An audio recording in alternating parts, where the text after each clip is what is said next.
सहनाववतु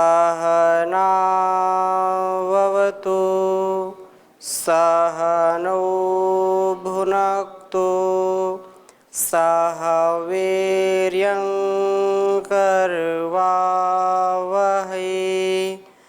तेजस्विनावधीतमस्तु मा विद्विषावहै।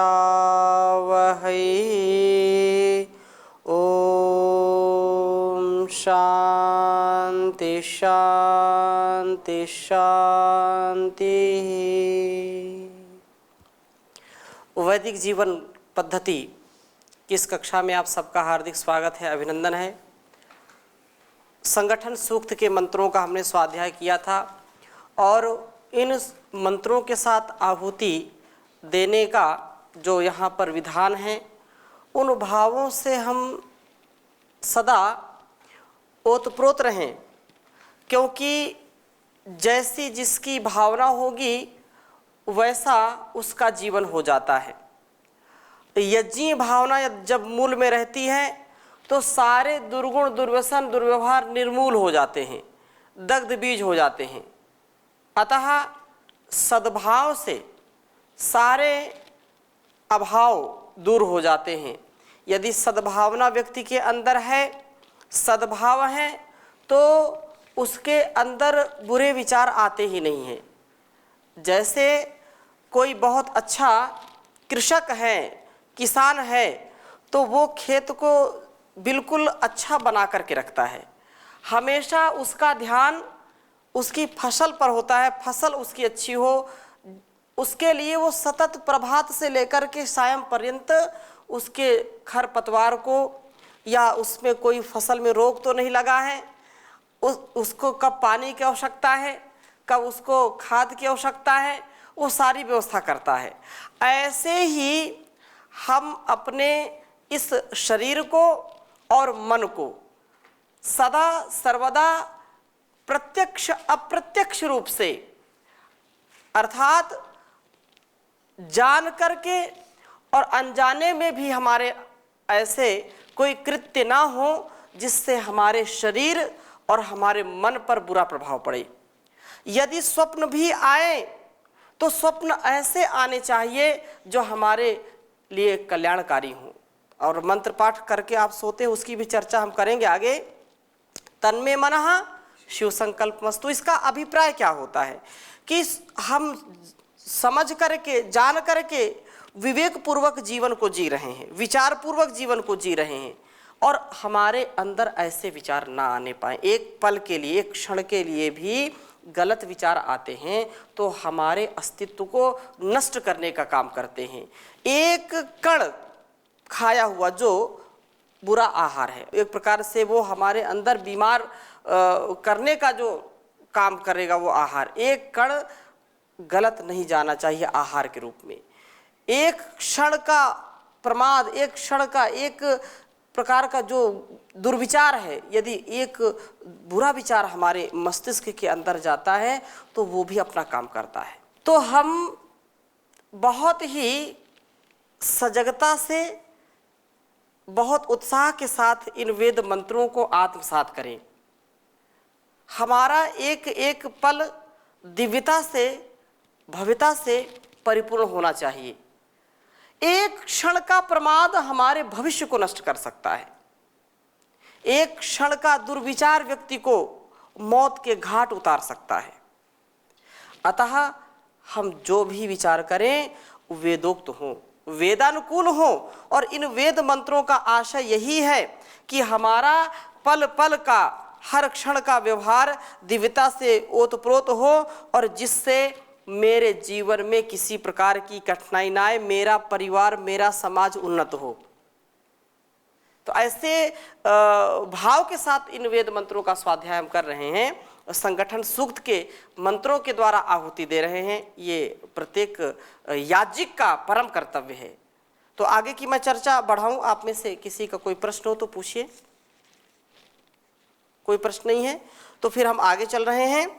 और जैसा कि मैंने पहले भी निवेदन किया था कि ये जो आहुतियां हैं, उन आहुतियों को हम समय की उपलब्धता के ऊपर निर्भर करता है कि हम कितनी आहुतियाँ, ये तो जितना सामर्थ्य उतना दीजिए, सामग्री और समय आपके पास उपलब्ध हो। तो जो कल्याण की भावना से करते हैं तो कई दिनों का अनुष्ठान करते हैं, यज्ञ का, याग का अनुष्ठान करते हैं।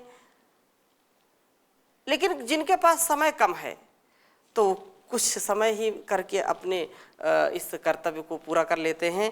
तो आज हम और कुछ वेद मंत्रों के साथ आहुतियाँ जो देते हैं उनके मंत्रों को आपके समक्ष रखेंगे, जिससे और हम इसको विशेष रूप से यज्ञीय भावना से ओतप्रोत होकर के आगे सदा बढ़ते रहें। कुछ वेद मंत्र मैं आपके समक्ष रखूँगा, अलग अलग थोड़ा सा हो सकता है, परंतु यहाँ पर जो अधिक से अधिक मैं इसको समेटने का प्रयास करूँगा कि इसको हम समझें। जब हम संक्षिप्त यज्ञ करते हैं और थोड़ा सा वृहद भी करते हैं तो यहाँ तक हमने कर लिया, और उसके बाद फिर पूर्ण आहुति देते हैं। उसके पहले हम जो भी यज्ञ किए हैं तो स्विष्टकृत आहुति देते हैं। तो उसकी मैं चर्चा आगे करूँगा जब समापन करूँगा देव यज्ञ का। अभी कुछ वृहद यज्ञ जो होम मंत्र हैं उनको मैं आपके समक्ष रखने का प्रयास करता हूँ। वृहद यज्ञ जो हम करते हैं उनके अनुसार हम यहाँ पर आगे के मंत्रों को लेंगे। जब अग्ने नय सुपथाराय तक जो मंत्रों की आहुति देते हैं उनके बाद भी इन मंत्रों का नियोजन किया जा सकता है, और वहाँ पर जो महाव्याहृतियाँ हैं उनके माध्यम से आहुति देते हैं। जैसे ओम भूरग्नये स्वाहा इदम अग्नये इदं नमम, और भूर्वायवे स्वाहा इदं वायवे इदं नमम, ओम स्वरादित्याय स्वाहा इदं आदित्याय इदं नमम। इनकी सारे मंत्रों की व्याख्या हमने पहले कर दी है, इसलिए हम आगे चलेंगे। स्वरादित्याय और ओम भूर्भुवः स्वराग्निवादित्येभ्यः स्वाहा इदं अग्निवायवादित्येभ्यः इदं नमम आदि। अब इसके बाद इन आहुतियों को देते हुए यजमान को पूरी श्रद्धा और भक्ति के साथ वेद मंत्रों का सतत गान करना चाहिए, उच्चारण करना चाहिए, और ऐसे भाव से ओतप्रोत होना चाहिए। द्वादश आज्ञा आहुति मंत्र हैं, उनको अब आपके समक्ष में रखूँगा। ये वृहद यज्ञ के उसमें आता है, और मंत्र लिखता हूँ फिर आपसे चर्चा इसके विषय में करूँगा। ओम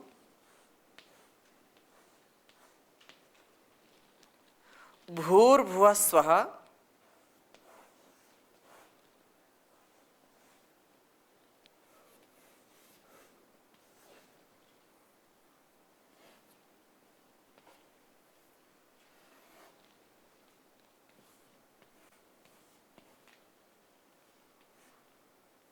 भूर्भुवः स्वः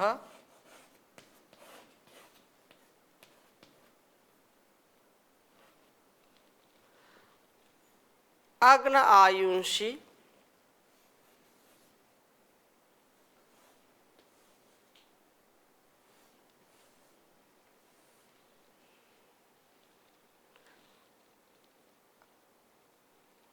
आयुंषि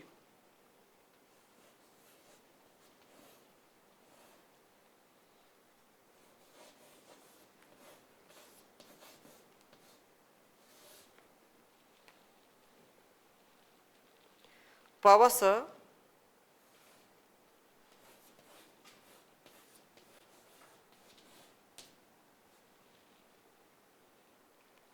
आ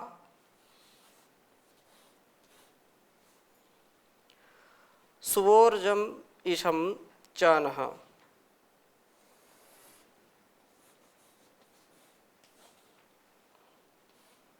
सुवोर्ज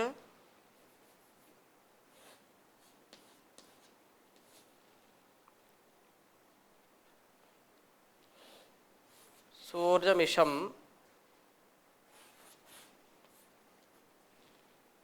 च नः।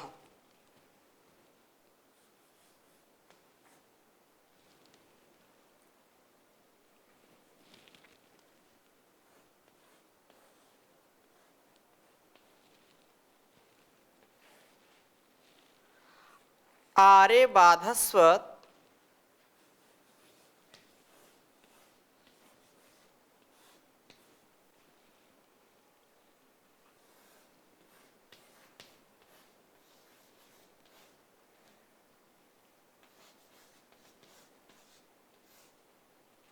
आरे बाधस्व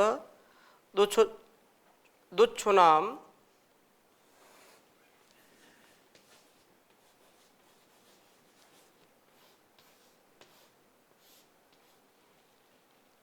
स्वाहा।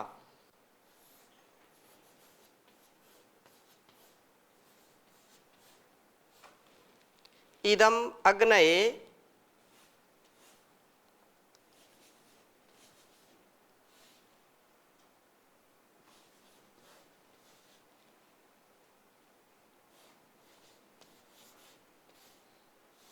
इदम अग्नये पवमानाय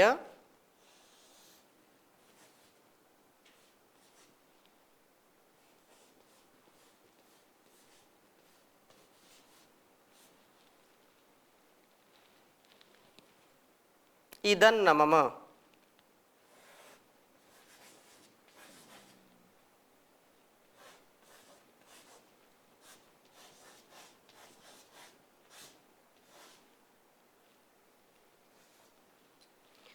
ये जो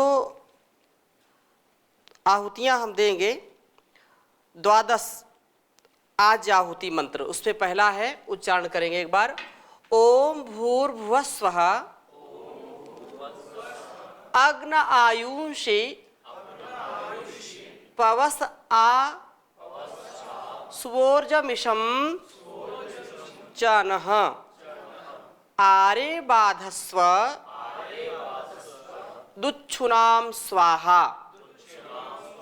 इदम अग्नये पवमानाय इदन्नमम।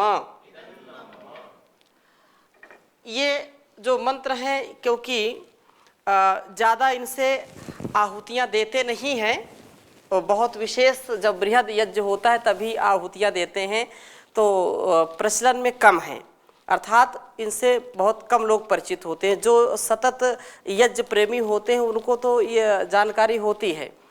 तो यहाँ पर ओम भूर्भुवः स्वः कहा कि जो प्राणों के समान प्रिय है और जो सभी प्रकार के दुखों को दूर करने वाला है, जो स्वः सुख स्वरूप है, वह अग्नि प्रकाश स्वरूप प्रभो आयुषी जीवन को पव से पवित्र करते हो। परमात्मा क्या करता है? जीवन को पवित्र करता है। वह पव से पवित्र करते हो, आंसू भली भांति प्रेरित करो, उत्पन्न करो ऊर्जम बल को। ऊर्जम बल को, क्योंकि बिना ऊर्जा के कोई चल नहीं सकता है, ऊर्जा के बिना कोई चल नहीं सकता है। तो मैं प्रथम दृष्टि एक बार चर्चा करता हूँ, पुनः उसी बात को और आपके समक्ष दृढ़ता से रखने का प्रयास करूंगा कि ऊर्जम बल को ईशम अन्न आदि भोग्य पदार्थों को चा और नहा हमारे लिए आरे, हमारे लिए आरे देते हैं, और बाधस्व हटाएं, दूर करें, दुच्छुनाम दुह शु गतौ। यहाँ पर जो है दुह शु अर्थात दुच्छुनाम बुरी तरह से बढ़ने वाले कुविचारों को स्वाहा, इसके लिए मैं यह आहुति देता हूँ। भाव क्या हुआ कि हे प्राणों के समान प्रिय, दुखों को दूर करने वाले परमात्मन, सुख देने वाले, सुख प्रापक, सुख को प्राप्त कराने वाले प्रकाश स्वरूप प्रभु, आप कृपा करके हमारे जीवनों को पवित्र करें। जितनी पवित्रता हमको चाहिए, अग्न आयुषी पवस, हमको पव से हमारे जीवन को क्या करिए? पवित्र करिए, पवित्र करने वाले हो। जैसे अग्नि पवित्र करती है, अग्नि में कोई भी वस्तु हम डालते हैं तो क्या करती है? उसको जला करके भस्म कर देती है, अर्थात उसके दुर्गुण को, उसकी गंदगी को जला देती है, राख कर देती है। उसका जो प्योर शुद्ध स्वरूप होता है उसको वो केवल बचा करके रखती है। अतः अग्नि का यह स्वरूप जो हमारे लिए परम कल्याणकारी है, हमारे दुर्गुण दुर्व्यसनों को भी जो जान अग्नि होती है जला करके भस्म कर देती है। जान की भट्टी में जो तपता है वो कुंदन बन जाता है। तो कुंदन हम बने, हम चंदन बने, चंदन में भी कितनी भी प्रकार के विष से भरे हुए सर्प यदि लिपटे होते हैं तो भी उसके ऊपर उसका प्रभाव नहीं पड़ता है, उसकी शीतलता के कारण। ऐसे ही अग्नि जो ज्ञान का प्रतीक है, उसके अंकन में आने पर, उसके जो है प्रभाव में आने पर व्यक्ति पवित्र हो जाता है। जैसे अग्नि में कोई धातु डालते हैं तो वो पवित्र हो जाती है, शुद्ध हो जाती है। वैसे ही ज्ञान अग्नि में जो व्यक्ति अपने को तपाते हैं वो सदा सर्वदा पाप से मुक्त हो जाते हैं। तो वह दुखों को दूर करने वाला है, परमात्मा प्रकाशक है सबका, और वह कृपा करके, वह उससे प्रार्थना की जा रही कि आप कृपा करके हमारे जीवनों को पवित्र करिए, हम सबके जीवन पवित्र हों, हमारे अंदर किसी भी प्रकार का पाप नहीं आना चाहिए। जब पाप आएगा तो निश्चित रूप से व्यक्ति अपने गंतव्य से, अपने ध्येय पथ से, ध्येय मार्ग से पतित हो जाएगा, गिर जाएगा। आपने भी अपने इस जीवन में और मैंने भी जीवन में ऐसे लोगों को बहुत निकटता से देखा होगा, जाना होगा कि बड़ी बड़ी बातें करते थे या बड़ी बड़ी बातें करते हैं, लेकिन उनके आचरण में बात उतरती नहीं है, आचरण वैसा नहीं है। कभी कभी हमारे मन में भी आता है, यद्यपि होना चाहिए, जो सात्विक स्पर्धा है, जो आत्म स्पर्धा है, उसमें तो ये भाव आना चाहिए कि मैं ऐसा करूंगा, ऐसा करूंगा, लेकिन अहंकार की दृष्टि नहीं होनी चाहिए।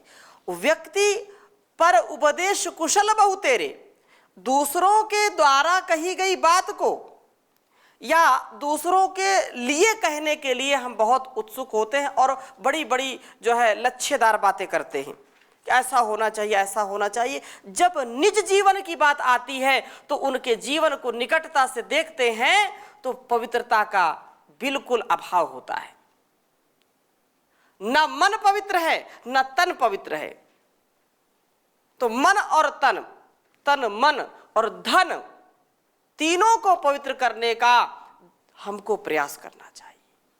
वो प्रयास कब सफल होगा? जब वेद मंत्रों का स्वाध्याय करेंगे, वेद मंत्रों के अभिप्राय को समझेंगे और वैसे जीवन को जीने का प्रयास करेंगे। एक एक कदम हमको, एक एक व्यक्ति के जीवन को पवित्र बनाने का कार्य करेंगे। महर्षि बार बार लिखते हैं, वेद का पढ़ना पढ़ाना, सुनना सुनाना और आचरण में लाना, ये हम सब का श्रेष्ठ कर्म है। क्यों? क्योंकि 1, 2, 10, 20, 100, 50 से ये देश चलता नहीं है, ये समाज चलता नहीं है। हम सब का उत्तरदायित्व है। एक घर में सबकी पवित्रता आवश्यक है। सबके जीवन पवित्र हो तो वह कुल वंश निश्चित रूप से युग युगांतरों तक अपने इतिहास को दोहराता है, अपने इतिहास को वह उज्जवल रखता है। लेकिन एक भी व्यक्ति, उस घर का सदस्य, सारे चरित्रवान है, सारे विद्वान है, सारे महान है, और एक यदि दुष्चरित्र निकल गया, एक व्यक्ति ने पूरे परिवार को, पूरे खानदान को, पूरे कुल वंश को कलंकित करने का काम कर देता है। इसलिए हम नह, क्या कहा? अग्र आयुषी पौष आ सुवर्जम इशम चनह नह। हमारे, केवल मेरे जीवन से बात नहीं बनेगी, वेद का यह उपदेश है। अयम निजा परोवेति गणना लघुचेत शाम उदार चरिता नाम तु वसुधैव कुटुंबकम। अरे ये केवल मेरे से नहीं काम चलेगा, हम सब से काम चलेगा। हम सब एक हैं, अनेक होते हुए भी हम सब के जीवन में शुद्धता, पवित्रता, शुचिता, निरहंकारिता, समरसता, पवित्र होनी चाहिए। और जो दुर्विचार है, जो दुर्भावना है, दुर्व्यवहार है, दुर्गुण है, दुर्व्यसन है, इनसे सदा दूर रहना चाहिए। यही तो हमको सिखा रहे हैं वेद मंत्र। हम सबके मन और विचार, हमारे सबके चलन चाल चलन अच्छे होने चाहिए, एक जैसे होने चाहिए। इसलिए निश्चित रूप से हमको समझना चाहिए कि ये वेद मंत्र क्या कह रहा है, हम सबके जीवन पवित्र हों। हे परमपिता परमेश्वर, हम सबका जीवन पवित्र कर दीजिए, क्योंकि आप ही पवित्र करने वाले हैं और कोई पवित्र कर नहीं सकता, और कोई पवित्र नहीं कर सकता है हम सबका, क्योंकि अंदर और बाहर को जानने वाला ही व्यक्ति पवित्र कर सकता है ना। बाहर शरीर में धूल मिट्टी लगी हुई है, कहीं पर कालिक लगी हुई है और आप देख नहीं पा रहे उसको, तो जो व्यक्ति बाहर से देख रहा है वो तो बता देगा कि आपके चेहरे पर कालिक लगी है, आपके जो है कपड़े में यह गंदगी लगी, इसको साफ कर लीजिए, आपकी दृष्टि नहीं पहुंच रही। लेकिन अंदर आपके मल भरा हुआ है, मन में मल भरा हुआ है, मन मलिन है, निर्मल नहीं है, तो उसको कौन बताने वाला है? उसको वह परमपिता परमेश्वर, जो गुरुओं का भी गुरु है। ऐसे तो हमारे गुरु आचार्य माता पिता भी कुछ बातों को तो जानते हैं, क्योंकि लक्षण को देख करके हम समझ जाते हैं कि इसके मन में क्या चल रहा होता है, तो बताते हैं, संकेत करते हैं। गुरुजनों का और बड़ों का यही उत्तरदायित्व होता है। लेकिन अंदर बाहर 100% कौन जानेगा? कौन जानेगा? वह परमपिता परमेश्वर ही जानने वाला है। इसलिए विपिन जी के मन में क्या चल रहा है ये मैं नहीं जान सकता हूं, विपिन जी के मन में क्या चल रहा है ये ईश्वर ही जानेगा। हाँ, इसलिए वो पवित्र करने वाला वही होगा। कहां कहां गंदगी है ये जो घड़ी साफ करने वाला होता है, कहां कीचड़ जाकर के कहां धूल जम जाती है, आप देख नहीं सकते उसको, आप बता नहीं सकते। घड़ी बनाने वाला, क्योंकि बहुत ही बारीक, बहुत सूक्ष्म उसके जो है यंत्र होते हैं, तो घड़ी को साफ करने वाला व्यक्ति जानेगा कि कहां कचड़ा जाकर के जम जाता है। हम देख करके भी बता नहीं सकते। वैसे वो परमपिता परमेश्वर है, वो पवित्र करने वाला है, और वही सबसे ज्यादा पवित्रता हमारे अंदर लाने वाला है। तो आप कृपा करके हम सबके जीवन को पवित्र करें। और सुवोर्जमिषम, हमारे अंदर ऊर्जा का संचार कर दीजिए, हमारे अंदर ऊर्जा का संचार कर दीजिए, हमारे अंदर बल पराक्रम और अन्न आदि भोग्य पदार्थ प्राप्त हो, हम ऐसे सामर्थ्य से युक्त हो कि वो सारे भोग्य सामग्री हमको प्राप्त हो जाए, और हमारी सारी दुर्भावनाएं दूर करें। ये दुर्भावनाएं हमको जीने नहीं देती, हमको पवित्र रहने नहीं देती, तो हमारे मन से क्या है, दुर्भावनाएं दूर हो जाएं। ऐसा यदि हम कर पाएंगे तो निश्चित रूप से हमारा जीवन श्रेष्ठतम बनेगा। और इसी भावना से मैं यहाँ आहुति देता हूँ। कहा पवमानाय इदन्नमम, पवमानाय, जो हमको पवित्र करने वाला है, जो ईश्वर हमारे जीवन को श्रेष्ठ बनाने वाला है, उसके लिए आहुति है। और निश्चित रूप से हम यदि ऐसा विचार करते हैं, ऐसे विचार से अपने जीवन को जीते हैं, तो वह पिता है, वह हमको निश्चित रूप से ऐसा बना देता है, हमारे जीवन को चमका देता है, सौभाग्य से हमको भर देता है। कभी भी हमारे अंदर निर्बलता दुर्बलता का जो है, जब हम दुर्बल हो जाते हैं तो निश्चित रूप से नष्ट हो जाएंगे। हमारे अंदर की निर्बलता दुर्बलता दूर हो जाएगी, हम निर्मल हो जाएंगे, सबल हो जाएंगे, हमारे अंदर हर प्रकार का बल बढ़ जाएगा, और ये बल सदा बढ़ता ही रहेगा। तो ऐसी शुभ कामनाओं के साथ आज की कक्षा को यहीं पर विराम देते हैं। शेष चर्चा अगली कक्षा में करेंगे। ओम शांति शांति शांति।